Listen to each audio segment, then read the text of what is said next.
السلام علیکم۔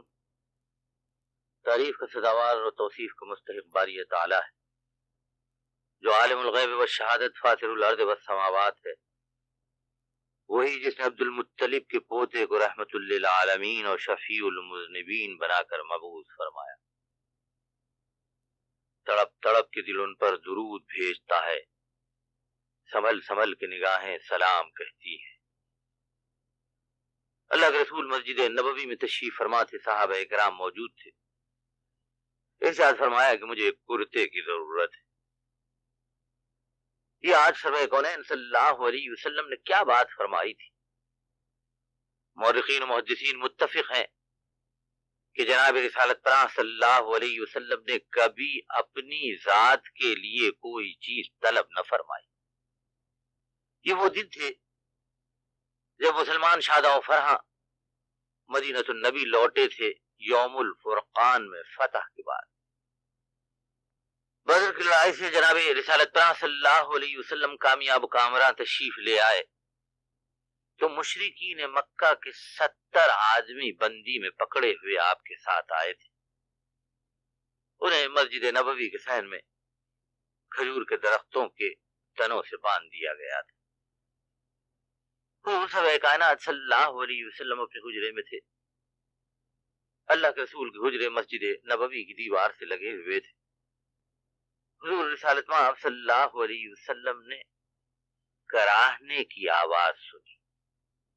اس آواز کو اللہ کے رسول خوب پہچانتے تھے۔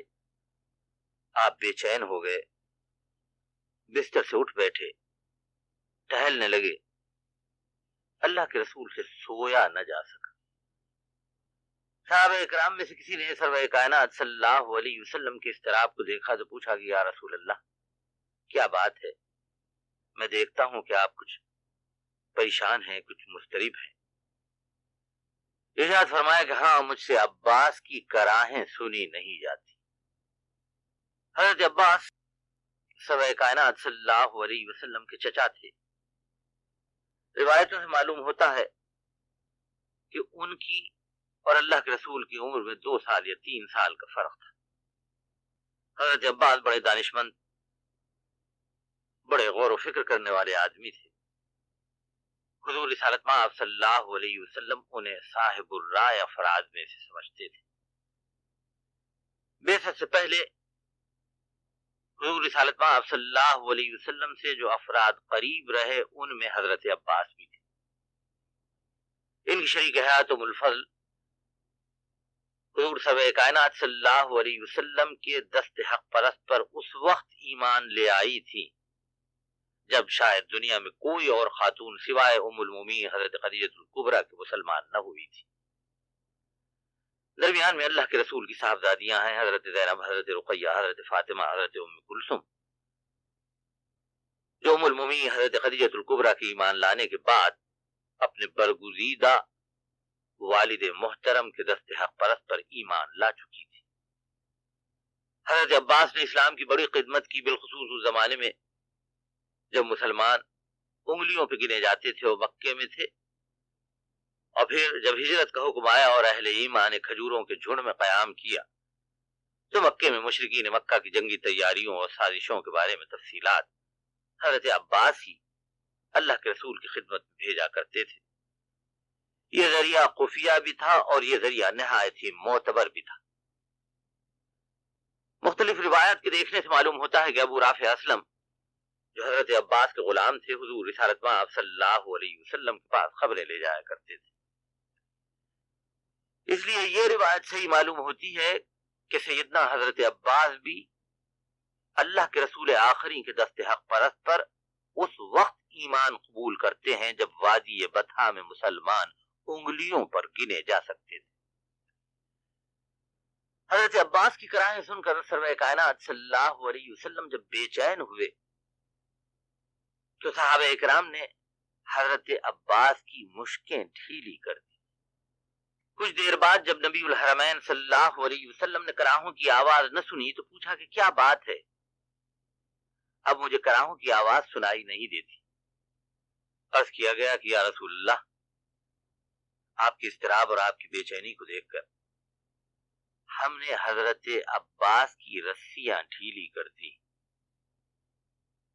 اللہ کے رسول تو صاحب عادل تھے، اللہ کے رسول تو رحمت للعالمین تھے، اللہ کے رسول تو تمام عالموں کی طرف رحمت بنا کے بھیجے گئے تھے۔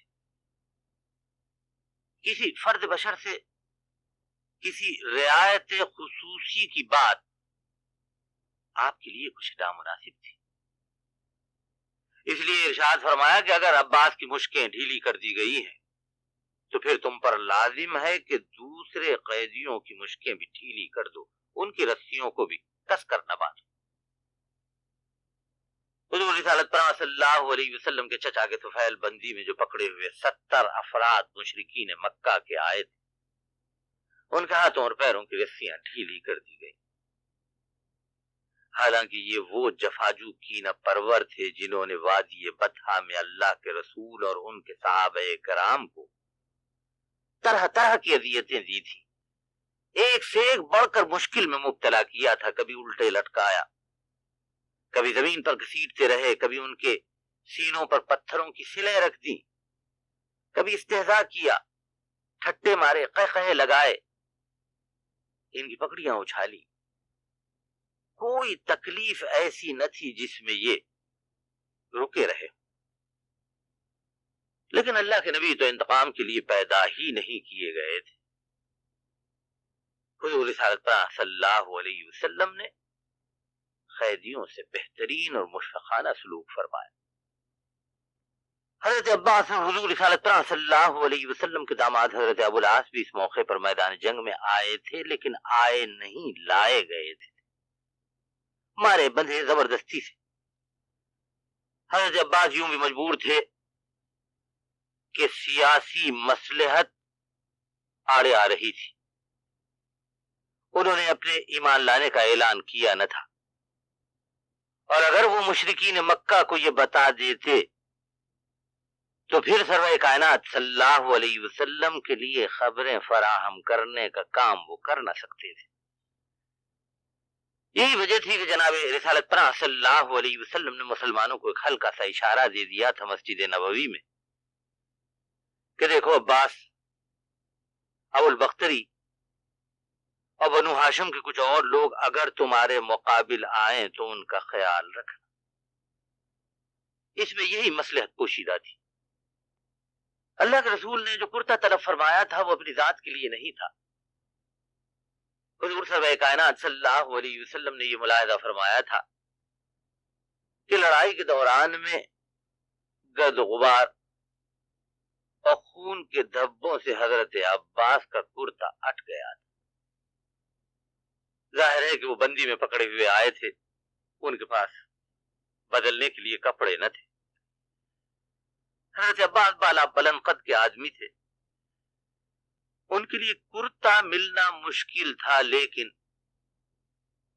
صحابہ اکرام کے زمرے میں اس وقت عبداللہ ابن ابی بھی حاضر تھا۔ یہ بھی بالا بلند قد کا اوس و خزرج کا سردار تھا، مدینے کا رہنے والا عبداللہ ابن ابی سلول۔ اس نے کہا کہ اگر آپ کو کرتے کی ضرورت ہے تو میں ایک کرتا دیتا ہوں۔ بعض روایتوں سے معلوم ہوتا ہے کہ حضرت عباس کی اور عبداللہ ابن ابی سلول کے تاجرانہ تعلقات بھی تھے اور وہ ایک دوسرے سے واقف تھے۔ عبداللہ کو جب معلوم ہوا کہ اس کرتے کی ضرورت حضرت عباس کے لیے ہے تو اس نے اپنا کرتا دینا منظور کیا۔ ایک مقصد یہ بھی تھا کہ سرور کائنات صلی اللہ علیہ وسلم پر احسان کرے۔ حضور رسالت پناہ صلی اللہ علیہ وسلم نے وہ کرتا حضرت عباس کو پہنایا،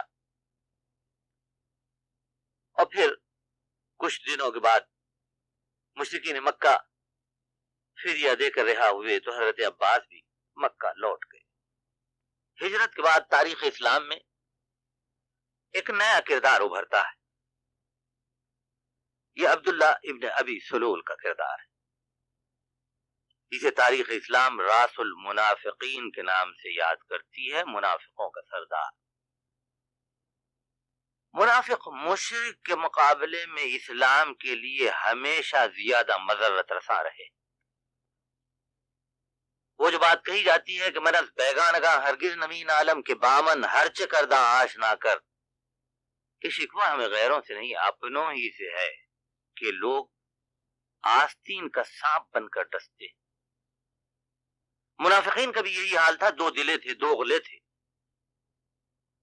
جیسا کہ اللہ تعالیٰ نے ارشاد فرمایا جب منافقین ایمان لانے والوں سے ملتے ہیں تو کہتے ہیں کہ ہم تو ایمان لے آئے، اور جب اپنے دوست شیاطین سے علیحدگی میں ملتے ہیں تو کہتے ہیں کہ ہم تو تمہارے ساتھ ہیں، ہمارا ایمان سے کیا تعلق۔ مسجد نبوی میں پہنچتے تو یہ لوگ بڑے ذوق و شوق کے ساتھ نماز میں شریک ہوتے، لیکن گھروں میں رہتے تو نماز ہرگز نہ پڑھتے۔ منافق وہ ہے جو بات کا پکا نہیں ہوتا، وعدہ کر کے توڑ دیتا ہے، دو دلا ہوتا ہے، دو غلا ہوتا ہے، امانت میں ہمیشہ خیانت کرتا ہے۔ اللہ تعالیٰ نے ان کے بارے میں تفصیلات بیان کی، حتیٰ کہ کلام مجید میں ایک پوری سورت منافقوں کے سلسلے میں۔ مشرکین و منافقین دونوں کا مقدر جہنم ہے، لیکن جہنم کا اسفل ترین حصہ منافقین کے لیے مقدر کیا گیا ہے۔ عبداللہ ابن ابی جو ابو حباب کنیت کرتا تھا، آدمی بڑا دور اندیش، بڑا سمجھدار تھا، لیکن حضور صلی کائنات صلی اللہ علیہ وسلم کی کامیابی اور مسلمانوں کی کامرانی کو دیکھ نہ سکتا تھا۔ اس کے سینے میں ایک آگ بھڑکتی رہتی اور وہ چاہتا کہ کسی نہ کسی صورت سے اللہ کے رسول اور مسلمان مدینہ النبی سے واپس چلے جائیں۔ اس کی ایک وجہ تھی، وجہ یہ کہ کھجوروں کے جھنڈ میں جب جنگ بواس ہوئی تو اس کے خاتمے پر یہ طے پایا تھا کہ عبداللہ ابن ابی کو اوس و خزرج اپنا بادشاہ بنا لے۔ یہ جنگ بڑی ہولناک جنگ تھی، بڑی خونریز لڑائی تھی۔ اس میں اوس و خزرج کے قریب قریب تمام جوان مارے گئے تھے۔ کہا جاتا ہے کہ اس میں جتنا خون بہا اس کے بعد اوس و خزرج کو کچھ عقل آئی، اور ان کے بڑے بوڑھوں نے یہ کہا کہ یہودیوں کے بہکانے میں آ کر اس طرح ایک دوسرے کے گلے کاٹنے سے بہتر یہ ہے کہ یہ دونوں قبیلے مل جائیں اور کسی کو اپنا سربراہ منتخب کر لیں۔ عبداللہ کے لیے تاج بھی بنایا جا رہا تھا، تخت بھی بنایا جا رہا تھا کہ کچھ لوگ اللہ کے رسول کی خدمت میں باریاب ہوتے ہیں۔ ان میں حضرت اسد ابن زرارہ اور ان کے ساتھی۔ یہاں یہ حضور رسالت پاک صلی اللہ علیہ وسلم کی زبان مبارک سے اللہ کا کلام سنتے ہیں، اور حضور رسالت پاک صلی اللہ علیہ وسلم کے پیغام دل نشیں کو سنتے ہیں تو بے اختیار ایمان لے آتے ہیں۔ لوٹ کے جب اپنے قبیلے والوں اور دوستوں اور اہل وطن کو یہ مژدہ سناتے ہیں کہ وہ نبی جس کے مبعوث ہونے کے بارے میں ہم سنتے چلے آئے تھے، الحمدللہ کہ اب وادی بطحا میں مبعوث ہو گئے، تو ان کے عقل مندوں اور دانشوروں کے ذہن میں اپنی مشکل کا حل یہ بہتر معلوم ہوتا ہے کہ حضور صلی کائنات صلی اللہ علیہ وسلم کے دست حق پرست پر ایمان لے آئے۔ اب عبداللہ ابن ابی کو بادشاہ بنانے کا مسئلہ لیت العال میں ڈال دیا جاتا ہے، حتیٰ کہ اوس و خزرج کے نمائندے دوسرے سال پھر حضور اکرم صلی اللہ علیہ وسلم کی خدمت میں حاضر ہوتے ہیں۔ ان میں پہلی بیعت عقبہ کے 5 افراد بھی شامل ہیں۔ اس کے بعد اللہ کے رسول حضرت مصعب بن عمیر کو کھجوروں کے جھنڈ میں تبلیغ دین کے لیے بھیجتے ہیں، اور پھر آخری بیعت عقبہ ہوتی ہے۔ اس بیعت کے موقع پر عبداللہ ابن ابی بھی موجود تھا۔ اسے یہ اطلاع مل چکی تھی کہ اوس و خزرج کے لوگ مسلمان بن رہے ہیں، تو وہ تلاش میں تھا کہ حضور اکرم صلی اللہ علیہ وسلم سے ان کی جو گفتگو ہوتی ہے اس میں شریک ہو جائے، لیکن نقیبان انصاری سے پسند نہ کرتے تھے کہ عبداللہ ابن ابی ان کی گفتگو میں شریک ہو۔ وہ جانتے تھے کہ یہ اعتماد کے قابل آدمی نہیں ہے۔ حضرت اسد ابن زرارہ جو نقیبان انصار میں سب سے اعلیٰ اور اونچی حیثیت کے مالک تھے، انہوں نے سعد ابن عبادہ، سعد ابن ربیع، سعد ابن خیثمہ، برا ابن معرور، عبداللہ ابن عمر، ابو الحیثم ابن تیحان، عبادہ ابن ثابت، عبداللہ ابن رواحہ وغیرہ وغیرہ سے گفتگو کرنے کے بعد یہ طے کیا کہ اس موقع پر عبداللہ ابن ابی کو قریب بھی پھٹکنے نہ دیا جائے۔ عبداللہ ابن ابی کا خواب جب شرمندہ تعبیر نہ ہو سکا تو اس نے ہجرت کے بعد مسلمانوں کی مخالفت شروع کی، چپکے چپکے اپنے جیسے خیالات رکھنے والوں سے ملتا، یہودیوں سے ملاقاتیں کرتا، مشرکین مکہ کو پیام بھیجتا، سازشوں کے جال بنتا رہتا تھا۔ اس کی پوری کوشش تھی کہ کسی نہ کسی طرح سے مسلمانوں کی ہجرت کا مشن ناکامیاب ہو جائے، لیکن اللہ کے رسول تو بارگاہ خداوندی سے حکم ملنے پر یہاں تشریف لے آئے تھے، اور جب ارض مدینہ پر آئے تو اللہ کے کلام کی یہ آیت زبان مبارک پر تھی کہ ربی ادخلنی مدخل صدق واخرجنی مخرج صدق واجعل لی من لدنک سلطانا نصیرا، کہ مولا جہاں سے مجھے نکالتا ہے وادی بطحا سے، صدق و صفا کے ساتھ مجھے یہاں سے لے چل، اور اے مالک الملک توتی الملک تنزع الملک، جہاں مجھے تو لے جاتا ہے وہاں صدق و صفا کے ساتھ داخل فرما، اور اے میرے مولا، اے فاطر السماوات والارض، اے عالم الغیب والشہادت، مجھے قوت عطا فرما، قوت عطا فرما، قوت عطا فرما۔ سلطانا نصیرا کے الفاظ اللہ کے رسول کی زبان مبارک پر بار بار آ رہے تھے، اور اللہ تعالیٰ نے نصرت عطا فرمائی تو کھجوروں کے جھنڈ ہی سے اسلامی مملکت کی ابتدا ہوئی، بنو نجار کی چند گلیوں سے۔ یہی وہ قوت تھی جو اللہ کے رسول کو یہاں دی گئی۔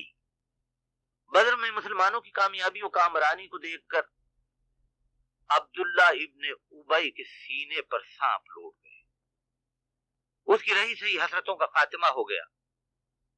اس نے سمجھ لیا کہ میدان جنگ میں مسلمانوں سے کوئی ور نہ ہو سکے گا، اس لیے کہ اسلام نے اہل ایمان کو ایک عجیب و غریب فلسفہ، ایک عجیب و غریب نظریہ حیات دیا ہے کہ میدان جنگ میں راہ خدا میں جان و تن کا نذرانہ پیش کرنا شہادت ہے، اور شہادت کا مقام بہت ہی بلند ہے۔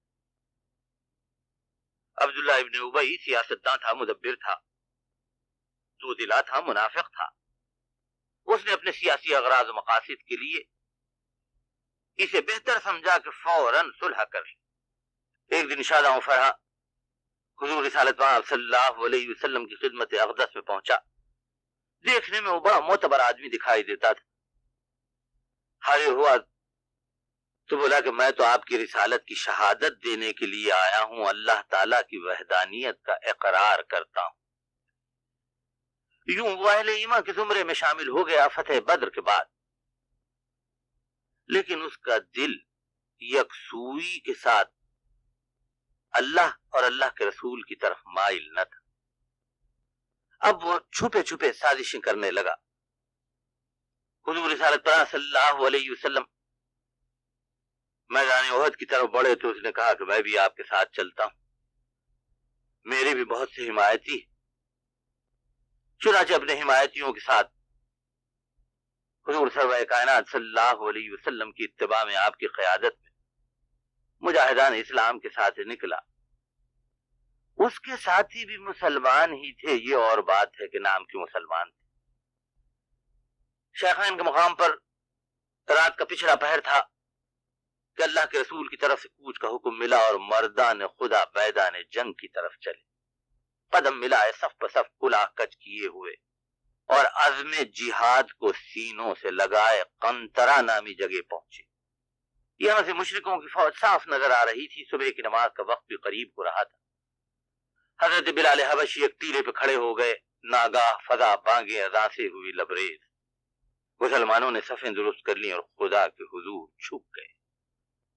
دشمن دور سے اہل ایمان کے رکوع و سجود دیکھتے رہے۔ امامت فخر الانبیاء خیر الانام صلی اللہ علیہ وسلم فرما رہے تھے۔ کوئی کیا جانے کہ میدان جہاد کی نمازوں کا لطف کیا ہوتا ہوگا۔ ابھی نماز ختم ہوئی تھی کہ صفوں میں کچھ انتشار معلوم ہوا، اور پھر چند لوگ مدینے کے راستے پر جانے لگے۔ ان کے آگے آگے عبداللہ ابن ابی تھا. وہ منافق تھے, یہ راس المنافقین تھا. عبداللہ اپنے 300 ساتھیوں کو لے کر جا رہا تھا. وہ مدینے سے باہر نکل کر لڑنے پر راضی نہ تھا. رات شیخین ہی کے مقام پر منافقین نے آپس میں اس کی بڑی لیدے کی تھی. روایتیں ہیں کہ کچھ یہودی بھی چھپ کر اس کے پاس آئے تھے اور جانے کیا پیغام لائے تھے. اہل ایمان کے لیے یہ بڑا نازک مرحلہ تھا. ظالموں نے عین موقع پر پیٹ میں خنجر گھونپا تھا. مسلمانوں میں سے عبداللہ ابن عمر ابن حزام نے بڑھ کر انہیں روکا, بہت سمجھایا, بہت روکتے رہے, لیکن پھر گئے نامراد منزل سے. اب اللہ والوں کی صف میں صرف 700 مجاہد رہ گئے تھے. دشمن کے مقابلے میں یہ تھے ہی کس گنتی میں. روایتوں سے معلوم ہوتا ہے کہ دشمن تو اس موقع پہ 3000 کا لشکر جرار لے کر آیا تھا, لیکن اللہ کے سپاہیوں کو کس کا ڈر تھا؟ فتح و نصرت کے لیے اس پر بھروسہ تھا جس کی مدد شامل حال ہو جائے تو پھر کسی چیز کی پرواہ نہیں رہتی.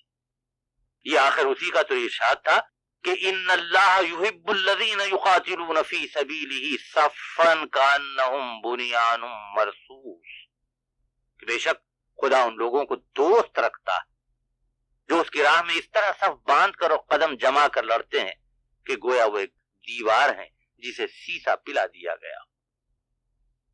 اس موقع پہ عبداللہ ابن ابی جو لوٹ گیا تو منافقین کے اس فعل کو کفر کی طرف لوٹنے سے سورہ نساء میں تعبیر کیا گیا.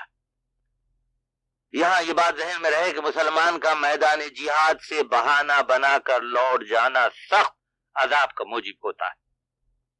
عبداللہ ابن ابی کی منافقت کئی مواقع پر مسلمانوں کے سامنے آئی. صحابہ اکرام نے اللہ کے رسول سے اس کے بارے میں کئی مرتبہ کہا بھی, لیکن حضور سرور کائنات صلی اللہ علیہ وسلم جو رحمت للعالمین بنا کر پیدا کیے گئے تھے برداشت کرتے رہے. اللہ نے اپنے نبی آخرین کو بڑی قوت برداشت عطا فرمائی تھی. ایک دن اللہ کے رسول حضرت سعد ابن عبادہ کے گھر جا رہے تھے. روایتوں سے معلوم ہوتا ہے کہ سواری میں ایک خچر تھا. مدینہ النبی کی بہتی سڑک پر آپ نے ملاحظہ فرمایا کہ کچھ لوگ مجمع لگائے کھڑے. اللہ کے رسول اپنی سواری سے اتر پڑے. مجمع کو چیر کر دیکھا کہ عبداللہ ابن ابی ان کے آگے تقریر کر رہا. ظاہر ہے کہ یہ تو وہ شخص تھا جس کے دل میں اسلام کے خلاف نفرت کی آگ بھڑک رہی تھی. اس موقع پر بھی وہ اہل ایمان کے خلاف اشتعال انگیز باتیں کر رہا تھا. حضور اکرم صلی اللہ علیہ وسلم کو دیکھا تو سٹ پٹایا, بہت سٹ پٹایا. کوئی اور بات بن نہ پڑی تو بولا کہ محمد صلی اللہ علیہ وسلم, بولا کہ آپ میرے پاس سے دور ہو جائیں, آپ کے کپڑوں سے مجھے پسینے کی بدبو آتی ہے. اللہ اللہ, یہ کس ذات اقدس کے بارے میں عبداللہ ابن ابی نے یہ بات کہی تھی؟ حضور سرور کائنات صلی اللہ علیہ وسلم کے بارے میں تواتر سے ثابت ہے کہ اللہ تعالیٰ نے آپ کے پسینے کو بھی خوشبودار بنایا تھا. ایک مرتبہ ام المومنین حضرت عائشہ صدیقہ رضی اللہ تعالیٰ عنہ اپنے حجرے میں بیدار ہوتی ہیں. تہجد سے کچھ پہلے کا وقت ہے. دیکھتی ہیں کہ سرور کونین صلی اللہ علیہ وسلم اپنے بستر پر نہیں. خیال ہوتا ہے کہ شاید مسجد نبوی میں ہو.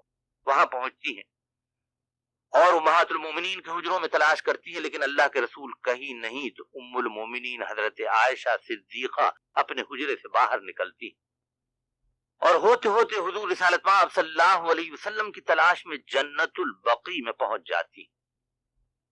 بعد میں معلوم ہوا کہ ام المومنین حضرت عائشہ صدیقہ رضی اللہ تعالی عنہا نے فرمایا کہ جب اللہ کے رسول کہیں نہ ملے تو میں آپ کی بدن کی خوشبو کے سہارے جو ہوا میں بس گئی تھی اس سمت گئی جہاں مجھے اندازہ ہوتا تھا کہ آپ تشریف لے گئے ہوں.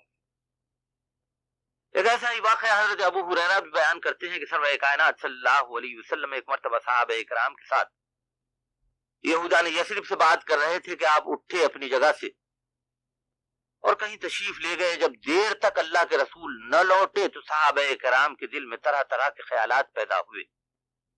حضرت ابو ہریرہ کہتے ہیں کہ میں بھی اللہ کے رسول کو ڈھونڈنے نکلا اور میری رہنمائی کرنے والی بھی اللہ کے رسول کے بدن کی وہ خوشبو تھی جو راستے میں ہواؤں میں بسی ہوئی تھی۔ مستشرقین بھی یہ بات تسلیم کرتے ہیں کہ سرور کائنات صلی اللہ علیہ وسلم کے جسم اطہر میں ایک خاص قسم کی خوشبو تھی۔ ظاہر ہے کہ سب کے سامنے عبداللہ ابن ابی کا شفیع بشر صلی اللہ علیہ وسلم سے یہ کہنا صرف اس لیے تھا کہ اللہ کے رسول کے مقام کو، منزلت کو گرا دے، لیکن وہ دشمن عقل کیا جانے کہ جسے اللہ تعالیٰ نے منصب نبوت پر سرفراز فرمایا تھا اس کا مقام کس قدر بلند۔ قرآن میں آیا کہ وَرَفَعْنَا لَكَ ذِكْرَكَ، کہ میرے رسول میں نے تمہارا مرتبہ اس درجہ بلند کر دیا کہ جہاں میرا ذکر ہے وہاں تمہارا ذکر ہے، ہر جگہ تمہارا ہی آواز ہے۔ قرآن میں جگہ جگہ اطیع اللہ کے ساتھ اطیع الرسول کا حکم آیا۔ رسول کی فرما برداری اللہ تعالی کی اطاعت کے سوا اور کچھ نہیں۔ دو ٹوک الفاظ میں قرآن نے کہہ دیا کہ مسلمانوں اللہ کا رسول جو دے وہ لے لو، جو فرمائے اسے سنو۔ فرمایا کہ ان کنتم تحبون اللہ فاتبعونی یحببکم اللہ، اگر اے میرے بندو تم کہتے ہو کہ تم مجھ سے محبت کرتے ہو تو میرے رسول برحق کی پیروی کرو، اطاعت کرو، اتباع کرو، اور میں تم سے محبت کروں۔ اس ذات اقدس کے بارے میں عبداللہ ابن ابی کا یہ جملہ، یہ طعن نہایت نامناسب، ناروا تھا، لیکن حضور اکرم صلی اللہ علیہ وسلم نے کچھ نہ فرمایا کہ اپنی ذات کے لیے اللہ کے نبی نے کبھی کسی سے بدلہ نہیں لی۔ آپ کمال سنجیدگی، کمال متانت، کمال وقار کے ساتھ اپنی سواری پہ بیٹھے اور حضرت سعد ابن عبادہ کے گھر چلے گئے۔ اللہ کے رسول الہ کلمۃ الحق کر کے طائف سے لوٹ رہے تھے، اور طائف کے راستوں پر سرور کائنات صلی اللہ علیہ وسلم کے پیچھے انہوں نے اچکوں، لفنگوں کو لگا دیا، شریر لڑکوں کے ہاتھوں میں پتھر دے دیے، انہیں ہدایت کی کہ اللہ کے رسول کے ساتھ دشنام ترازی کریں، حضور رسالت مآب صلی اللہ علیہ وسلم پر زبان دراز کریں اور اپنے ہاتھوں کو گستاخ کریں۔ اللہ کے نبی آخری کو، صاحب قاب قوسین صلی اللہ علیہ وسلم کو پتھر مار مار کر طائف کے اشرار نے ایسا زخمی کیا کہ اللہ کے رسول کے پیروں میں خون اتنا جم گیا تھا کہ جوتوں سے آپ کے پیر نکل نہ سکتے تھے۔ مورخین نے لکھا کہ سرور کونین صلی اللہ علیہ وسلم کے بدن کا کوئی حصہ ایسا نہ تھا جو زخمی نہ ہوا، اور جتنا خون اللہ کے رسول کے جسم سے اس دن بہا تھا اس سے پہلے کبھی نہ بہا تھا۔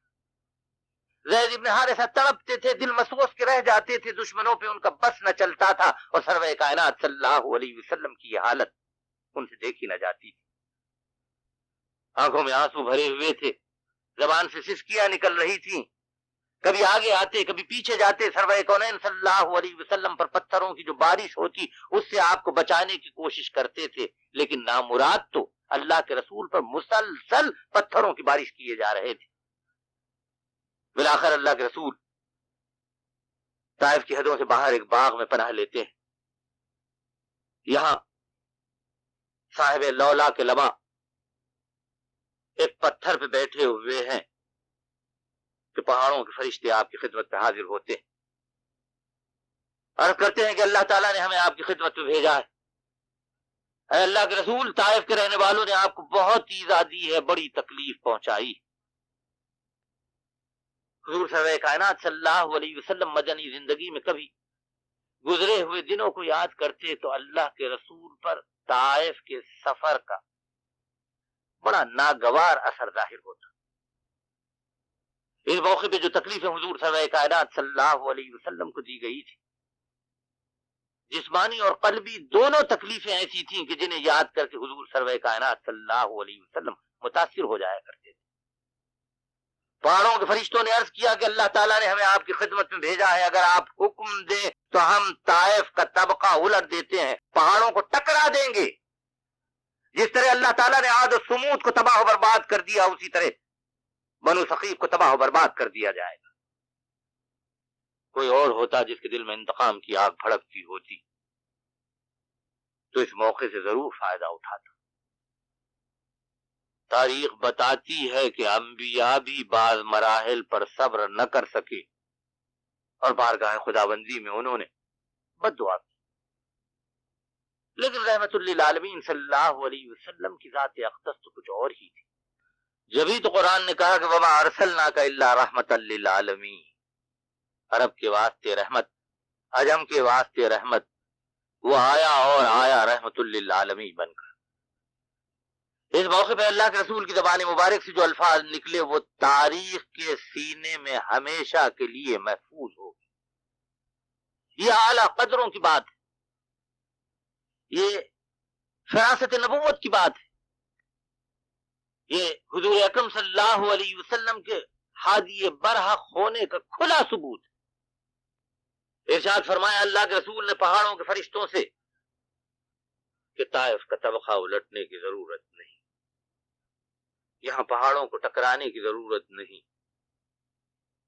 یہ نادان ہے، ناواقف ہے، مجھے جانتے نہیں، میرے مرتبے کو پہچانتے نہیں، ابھی ان کے دلوں میں سیاہی ہے، ان کے قلب تاریک ہے، لیکن مجھے امید ہے کہ اللہ تعالیٰ ضرور ان کے دلوں کو نور ایمان سے جگمگا دے گا۔ فرمایا کہ کون جانے ان کی نسل میں کون کون اسلام کا خدمت گزار پیدا ہوگا۔ اس لیے مجھے بارگاہ خداوندی میں یہ دعا کرنی ہے کہ مولا نگارندہ آثار و آنات، خالق کائنات،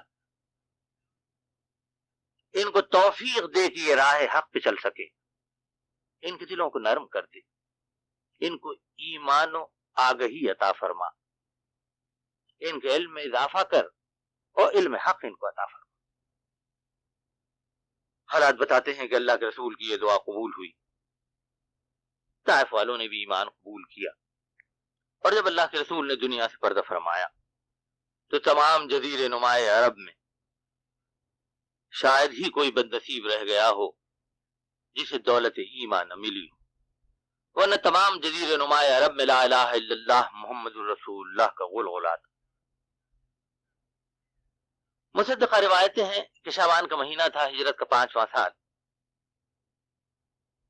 کہ سرور کونین صلی اللہ علیہ وسلم غزوہ بنو مستلق پہ نکلتے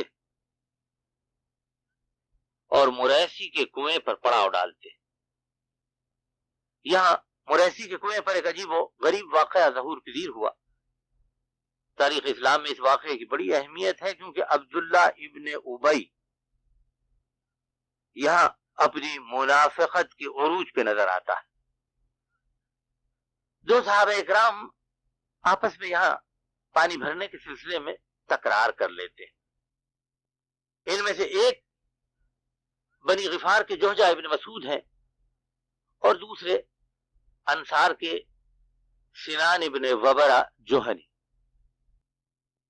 ان دونوں میں ایک ڈول پانی کے سلسلے میں نہ جانے کیا ناچاقی ہو جاتی ہے کہ بات بڑھتی ہے، اس حد تک بڑھتی ہے کہ جوہجہ سنان کو تھپڑ مار دیتے ہیں۔ سنان سے رہا نہیں جاتا، وہ انصار کو آواز دیتے ہیں، اور آواز دیتے ہیں تو ان کی زبان سے ایسا فقرہ نکلتا ہے جو عصبیت کا آئینہ ہے۔ ادھر انہوں نے انصار کو مدد کے لیے پکارا، ادھر جوہجہ نے مہاجرین کو مدد کے لیے پکارا، دونوں جمع ہو گئے، بات بڑھ گئی۔ اصل معاملہ یہ تھا کہ حضرت جوہجہ کا قصور تھا۔ جب مہاجرین و انصار کے بڑے آدمی وہاں جمع ہوئے تو انہوں نے پوری بات سنی اور حضرت جوہجہ کو کہا گیا کہ وہ معافی مانگے، غلطی ان کی ہے۔ چنانچہ انہوں نے معافی مانگی اور یہ بات رفع دفع ہو گئی، مگر اس سفر میں عبداللہ ابن ابی منافق بھی مسلمانوں کے ساتھ تھا۔ انہیں جیسے ہی یہ معلوم ہوا کہ مہاجرین اور انصار میں تکرار کی ایک صورت پیدا ہوئی تو اس نے سوچا کہ اس موقع سے بھرپور فائدہ اٹھانا چاہیے۔ چنانچہ اس نے لوگوں کو جمع کیا، اپنے حمایتیوں کو جمع کیا، بہت سے انصار کو جمع کیا اور کہا کہ اللہ کی قسم جب ہم مدینہ لوٹتے ہیں، عزت والے لوگ ہم ہیں، تو ان لوگوں کو مدینے سے باہر نکال دیں گے جو پناہ گزین ہو کے ہمارے پاس آئے۔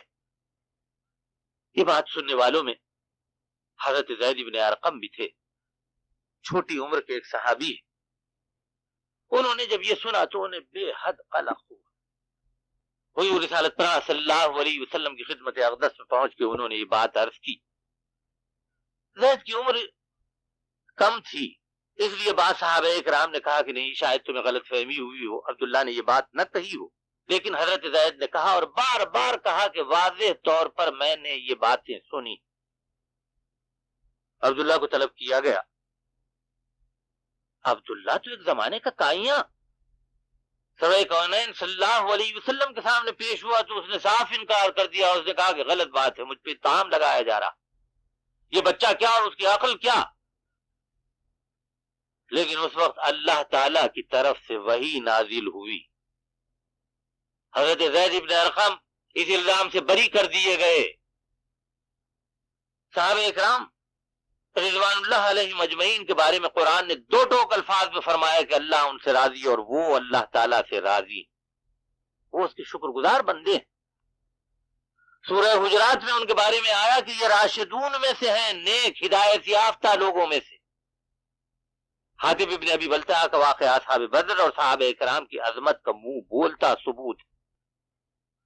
زید ابن ارقم کے لیے سورہ منافقون نازل ہوئی کہ دنیا کو معلوم ہو جائے کہ صحابی نو عمر بھی ہو تو عادل اور رشید ہوتا ہے، جھوٹ اس کی زبان پر آ ہی نہیں سکتا. ہر زاویہ نظر سے صحابہ اکرام کی تاریخ چھان ڈالیے، الحمدللہ ان میں کوئی بددیانت نہیں، کسی پر غلط کاری کا کوئی الزام نہیں، کسی نے کوئی جھوٹی روایت نہیں کی. قاضی ابو بکر نے سیرت الاقوین کے پہلے حصے میں اس پر تفصیل سے بحث کی. حضور اکرم صلی اللہ علیہ وسلم کو سخت ملال ہوا کہ مسلمانوں نے جاہلیت کی باتیں پھر شروع کر. چنانچہ زبان مبارک سے نکلا بھی کہ یہ تم کیا جاہلیت کی باتیں کرنے لگے ہو. آپ کے ابروؤں میں گرہ پڑ گئی، چہرہ مبارک غصے سے تمتما اٹھا اور مجاہد اعظم صلی اللہ علیہ وسلم نے اعلان کیا کہ اسی وقت مسلمان کوچ کریں. بخاری کی روایت یہ موقع تھا کہ حضرت عمر ابن خطاب نے عرض کیا کہ یا رسول اللہ اگر حکم ہو تو اس منافق کی گردن اڑا دی جائے. ارشاد فرمایا کہ نہیں، ورنہ دنیا یہ کہنے لگے گی کہ محمد صلی اللہ علیہ وسلم اپنے صحابیوں کو قتل کرواتے. یہ معافی کا ایک انداز تھا، رحمت عالم صلی اللہ علیہ وسلم کی زندگی کا ایک خاص نہج تھا. حضور صلی اللہ علیہ وسلم کے حکم پر مسلمانوں نے کوچ کیا. دن کا وقت تھا، کبھی اللہ کے رسول ایسے موقع پر کوچ کا حکم نہ دیتے تھے. دن بھر مسلمان چلتے رہے، سورج غروب ہو گیا، رات آئی تو خیال تھا کہ اللہ کے رسول پڑاؤ کا حکم دیں گے، لیکن حکم آیا کہ چلتے رہو اور مسلسل چلتے رہو. رات بھر اہل ایمان کا لشکر چلتا رہا چلتا رہا چلتا رہا. صبح کی نماز کے وقت حکم ہوا کہ ہاں اب رک سکتے ہو. مسلمانوں نے نماز پڑھی تو نماز ختم ہوتے ہی جو جہاں تھا وہیں بیٹھا بیٹھا سو گئے. یہی اللہ کے رسول چاہتے تھے. آپ نے اسے مناسب نہ سمجھا کہ مسلمانوں کو اتنا وقت ملے کہ انصار و مہاجرین آپس میں چیمی گوئیاں کرنے لگے اور راس المنافقین کو موقع نکل آئے کہ وہ اپنی اشتعال انگیز باتوں سے مسلمانوں کو بھڑکاتا رہے. اس دلغامہ اور طبقات ابن سعد کی روایتیں ہیں کہ حضور صلی اللہ علیہ وسلم لشکر کو کوچ کرنے کا حکم دینے والے تھے کہ خدمت اقدس میں عبداللہ ابن ابی کا بیٹا حاضر ہوا. اس کا نام بھی عبداللہ تھا لیکن باپ بیٹے میں بڑا فرق تھا. باپ منافق دو دلا، بیٹا اہل ایمان حضور سرور کائنات صلی اللہ علیہ وسلم کا جانثار. بیٹے عبداللہ ابن ابی نے عرض کیا کہ یا رسول اللہ میں اپنے باپ کو خوب اچھی طریقے سے جانتا ہوں، اس کی حرکات سے واقف ہوں، اس کے دل کا میل بھی مجھے معلوم ہے. اس نے اپنی زبان کو آپ کی جناب میں گستاخ کیا اور مسلمانوں کے بارے میں نامناسب الفاظ کہے. اے اللہ کے رسول، عام طور پر یہ بات سننے میں آتی ہے کہ آپ میرے باپ کے قتل کا حکم دیں گے. اگر ایسا ہے تو میں آپ سے گزارش کروں گا کہ آپ مجھے یہ حکم دیں کہ میں اپنے باپ کو اپنے ہاتھوں سے قتل کروں. اوس و خزرج کے لوگ جانتے ہیں کہ میں اپنے باپ کا بڑا سعادت مند فرما بردار بیٹا ہوں. آپ کا حکم درست اور بجا لیکن میرے ذہن میں یہ بات آتی ہے کہ کہیں ایسا نہ ہو کہ کبھی میری حمیت جاگ جائے اور جذبات مجھ پہ غالب آ جائیں اور میں اپنے باپ کے بدلے میں ایک مسلمان کو قتل کر کے جہنمی بن جاؤں. اس لیے کہ جب بھی میں اس شخص کو دیکھوں گا جس نے میرے باپ کو قتل کیا تو اس بات کا امکان ہے کہ میرے دل میں نفرت پیدا ہوگی، کدورت پیدا ہوگی، اشتعال پیدا ہوگا. اس لیے میں آپ کی خدمت میں صاف صاف عرض کرتا ہوں کہ دین کا رشتہ خون کے رشتے سے کہیں زیادہ اہم ہے، اور آپ کے حکم کی تعمیل میں اپنے لیے باعث سعادت سمجھوں گا. طبقات ابن سعد میں ہے کہ اللہ کے رسول نے ارشاد فرمایا کہ نہیں، ہمارا ایسا کوئی ارادہ نہیں ہے، جب تک وہ ہمارے ساتھ ہے ہم اسے اچھی طریقے سے رکھیں گے. عبداللہ ابن ابی راس المنافقین کا بیٹا حضور رسالت مآب صلی اللہ علیہ وسلم کی خدمت میں حاضری دے کے اور یہ باتیں کہہ سن کر اپنے خیمے پہ لوٹتا ہے، اور جیسے ہی لشکر کوچ کرنے لگتا ہے تو اپنے باپ عبداللہ ابن ابی کے اونٹ کے آگے جا کھڑا ہوتا ہے. بیٹے اور باپ میں گفتگو ہوتی ہے. بیٹا باپ سے پوچھتا ہے کیا یہ سچ نہیں ہے کہ تم نے اللہ کے رسول اور اللہ کے رسول کے ساتھیوں کے بارے میں یہ کہا کہ وہ ہمارے مقابلے میں قابل عزت و احترام نہیں ہے؟ اور کیا تمہاری زبان سے یہ ناپاک جملے نہیں نکلے کہ مدینہ النبی لوٹ کر تم کم عزت والوں کو وہاں سے نکال باہر کرو گے؟ تمہاری یہ جرت، یہ مجال، جب تک تم اپنے الفاظ واپس نہ لوگے، اللہ کے رسول سے معافی نہ مانگو گے، میں تمہارے راستے سے ہٹنے والا نہیں. سن لو دو ٹوک برملا یہ بات میں کہتا ہوں کہ اللہ کے رسول کا مقام اور مسلمانوں کا مقام محبت پدری کے مقابلے میں کہیں زیادہ. باپ اور بیٹے میں یہ گفتگو ہو رہی تھی، یہ تکرار ہو رہی تھی. منافق منافقت کی باتیں کر رہا تھا اور اہل ایمان آگہی کی باتیں کر رہا تھا کہ سرور کونین صلی اللہ علیہ وسلم وہاں پہنچے. اور باپ بیٹے کی یہ گفتگو سن کر ارشاد فرمایا عبداللہ ابن ابی سے کہ تم راستے سے ہٹ جاؤ اور اسے چلنے دو، جب تک یہ ہمارے ساتھ ہے ہم اسے برداشت کرتے رہیں گے. سن 9 ہجری 5واں یا 6واں مہینہ تھا اور مسلمان غزوہ تبوک کی تیاری کر رہے تھے. اس زمانے میں عبداللہ ابن ابی کا کردار کھل کر مسلمانوں کے سامنے آیا. سہیلم یہودی کے گھر کو اس نے اڈا بنایا. ابو عامر راہب اور اس کے 80 ساتھیوں کے ساتھ یہاں اس نے مسلمانوں کے خلاف سازشوں کا جال بننا شروع کیا. اس کی کوشش تھی اور پیہم کوشش کے غزوہ تبوک کے موقع پر کم سے کم مسلمان اللہ کے رسول کے ساتھ ہوں اور جہاد پر نکلے. وجہ یہ تھی کہ عبداللہ ابن ابی اور یہودی یہ سمجھتے تھے کہ مکے والے مسلمانوں کو پیس کے رکھ دیں گے، طائف اور ثقیف کے تیر انداز مسلمانوں کو کہیں کا نہ رکھیں گے.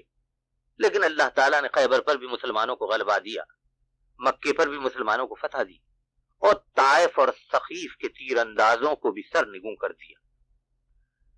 اب عبداللہ ابن ابی اور اس کے ساتھی سمجھتے تھے کہ اس وقت کی سپر پاورز ہی مسلمانوں کو روک سکتی. ان کی نظریں کسرا ایران اور قیصر روم کی طرف تھی. اسی لیے اب جب مسلمان رومیوں سے ٹکرانے کے لیے نکلے تھے تو عبداللہ ابن ابی کی کوشش تھی کہ مسلمان کم سے کم تعداد میں اس جہاد پر نکلے. وہ ہر طرف مسلمانوں کو بہکاتے پھر رہے تھے. اس کی تفصیلات سورہ توبہ میں موجود ہیں. آخر وہ وقت آیا جب مسلمان جہاد پر نکلنے والے تھے اور سنیات الوداع کے مقام پر اللہ کے رسول اسلامی لشکر کا آخری معائنہ فرمانے والے تھے کہ مسلمانوں نے دیکھا کہ ذباب کی پہاڑی کے پاس کچھ لوگ جمع ہو رہے ہیں. یہ کون لوگ تھے؟ تحقیق سے پتا چلا کہ عبداللہ ابن ابی اپنے ساتھیوں کو یہاں جمع کر رہا ہے. وہی بات جو احد کی لڑائی کے موقع پر دیکھنے میں آئی تھی اب بھی ظاہر ہوئی. جیسے اس وقت اپنے 300 ساتھیوں کو لے کر عبداللہ ابن ابی قنطرہ کے مقام سے لوٹ گیا تھا، اسی طرح اب وہ یہاں سے مدینہ النبی لوٹ جاتا ہے اور اس کے ساتھی اس کے ساتھ واپس چلے جاتے ہیں. ان کی تعداد کیا تھی اس کے بارے میں صحت سے کچھ کہنا مشکل ہے. مسعودی نے ان کے لیے لشکر کا لفظ استعمال کیا ہے اور لشکر کی کم سے کم تعداد 800 ہوتی. خیال ہے کہ عبداللہ ابن ابی کے منافق ساتھیوں کی تعداد جو اسلامی لشکر سے ٹوٹ گئی 1000 اور 3000 کے درمیان تھی.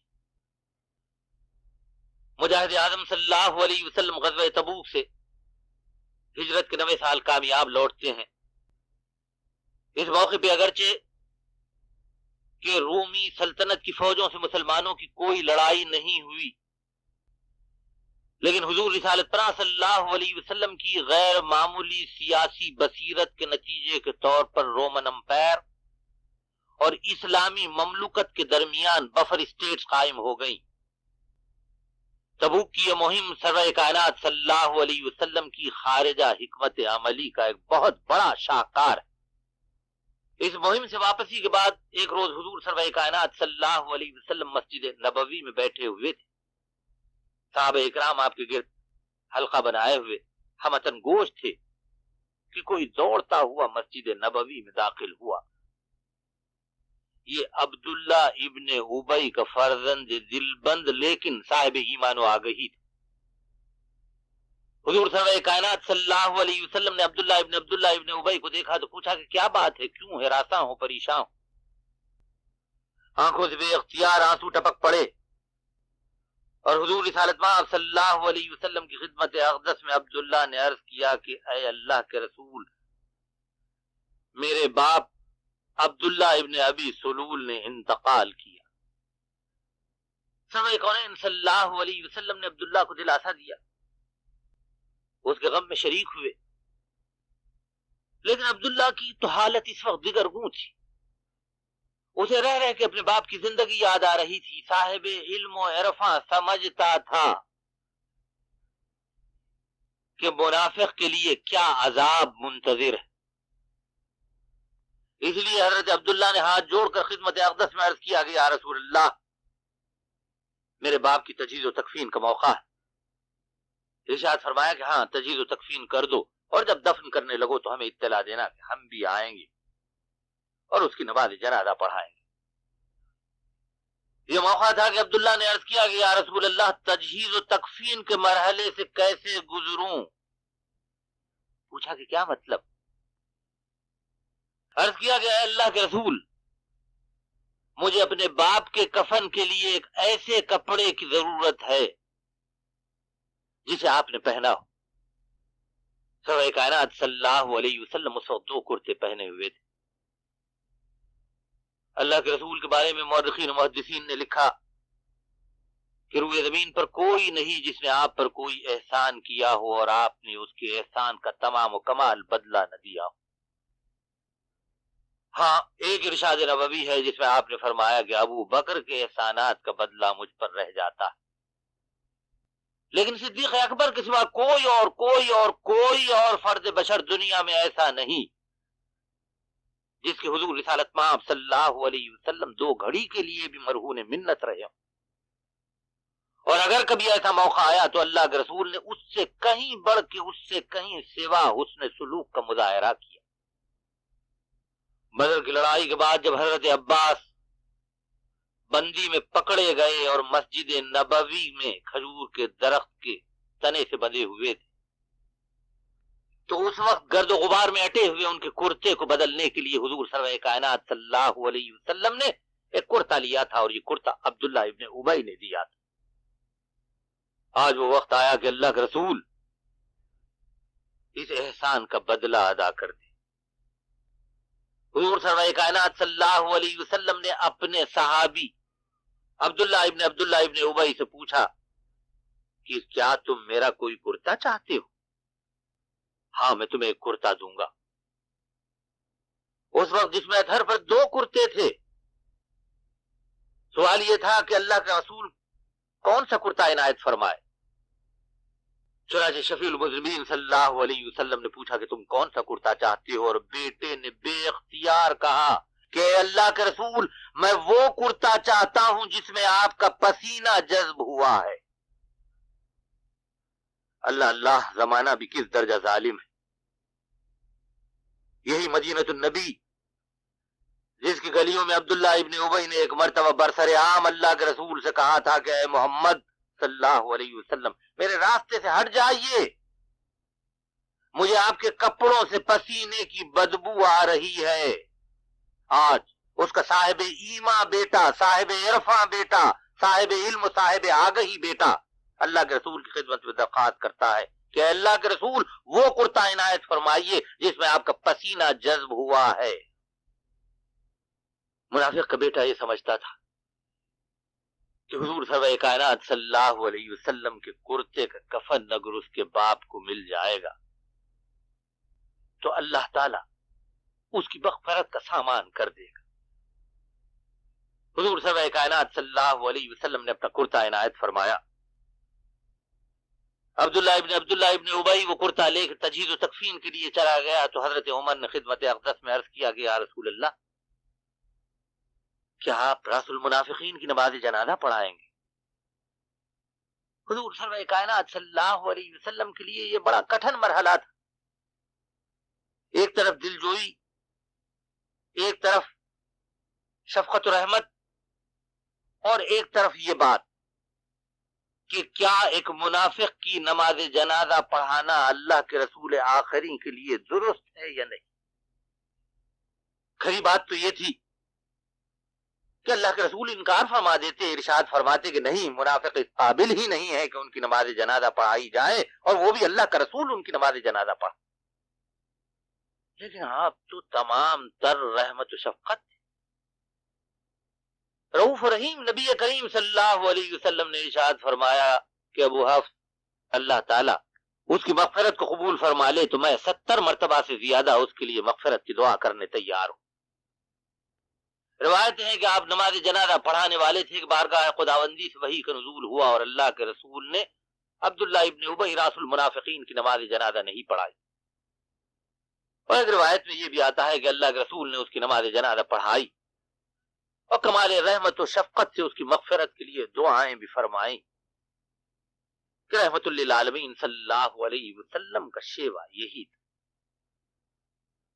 اللہ کے رسول جن کے بارے میں قرآن نے فرمایا کہ انکا لعلی خلق عظیم، کہ ہم نے آپ کو اخلاق کے اعلیٰ ترین مرتبے پہ فائز کر کے پیدا کیا، جن کے بارے میں قرآن نے کہا کہ فبما رحمت من اللہ لنت لہم، کہ ہم نے آپ کو بڑا نرم دل، اے محمد بڑا نرم دل بنا کے پیدا کیا. اسی لیے ایک دنیا آپ کی طرف متوجہ رہتی ہے، ایک دنیا آپ کی طرف مائل رہتی ہے. سرور کائنات صلی اللہ علیہ وسلم جنہوں نے اپنی ذات کے لیے کبھی کسی سے بدلہ نہیں لیا، اللہ کے رسول آخری جن کی زبان مبارک سے کبھی کسی فرد بشر کے لیے چاہے وہ آپ کی جان کا دشمن ہی کیوں نہ ہو ایک برا لفظ نہیں نکلا. حضور رسالت مآب صلی اللہ علیہ وسلم جو خود بھوکے رہ کے دوسروں کو کھلاتے رہے، جو خون کے پیاسوں کو قلت اور قبائیں عطا فرماتے رہے، راس المنافقین کو بھی معاف کر دیتے ہیں. اب یہ اس کے اور اللہ کے درمیان کا مسئلہ ہے. اللہ تعالیٰ مالک و مختار ہے، خالق کل ہے، وہ جو چاہے اس سے سلوک کرے، لیکن اللہ کا رسول اپنا یہ اسوہ حسنہ دنیا کے سامنے رکھتا ہے کہ وہ انتقام لینے والا نہیں، سب کو معاف کرنے والا ہے، غصے کو تھامنے والا ہے اور قصوروں کو معاف کر دینے والا ہے. کہ قرآن میں اللہ تعالیٰ نے فرمایا کہ میں ان سے محبت کرتا ہوں جو والکاظمین الغیظ والعافین عن الناس پر عمل کرتے ہیں. اللہ کے رسول سے بڑھ کر غصے کو تھامنے والا اور قصوروں کو معاف کرنے والا کون تھا؟ کہ ذات اقدس کے بارے میں قرآن شہادت دیتا ہے وما ارسلناک الا رحمت للعالمین، کہ آپ کا مقام رحمت ہے. جبھی تو ایک دنیا پکار اٹھی، بے اختیار پکار اٹھی اپنے اور غیر سب، کہ دنیا میں رحمت دو جہاں اور کون ہے جس کی نہیں نظیر، وہ تنہا تم ہی تو ہو. وصلی اللہ تعالی علی خیر خلقی سیدنا محمد وآلہ واصحابہ اجمعین برحمتک